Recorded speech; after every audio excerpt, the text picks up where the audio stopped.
কুড়িগ্রামে তাপমাত্রা কমে যাওয়ায় বেড়েছে শীতের তীব্রতা। শীতের দাপটে স্বাভাবিক জীবনযাত্রা ব্যাহত হয়ে পড়ছে। বিপাকে পড়েছে কৃষি, শ্রমিক ও স্বল্প আয়ের খেটে খাওয়া মানুষজন। ১১ ডিসেম্বর বুধবার সকাল ৭টায় কুড়িগ্রাম আবহাওয়া অফিসের তথ্য মতে জেলায় সর্বনিম্ন তাপমাত্রা রেকর্ড করা হয়েছে ১২ ডিগ্রি সেলসিয়াস, যা গতকাল ছিল ১৫ ডিগ্রি সেলসিয়াস। তীব্র ঠান্ডায় অনেকেই খড়কুটো জ্বালিয়ে শীত নিবারণের চেষ্টাও করছে।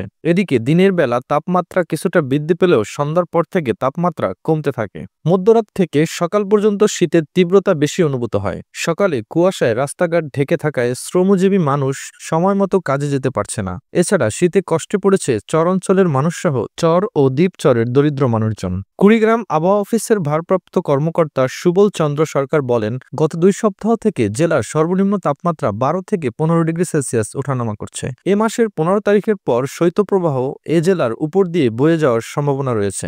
আজ জেলায় সর্বনিম্ন তাপমাত্রা রেকর্ড করা হয়েছে ১২ ডিগ্রি সেলসিয়াস।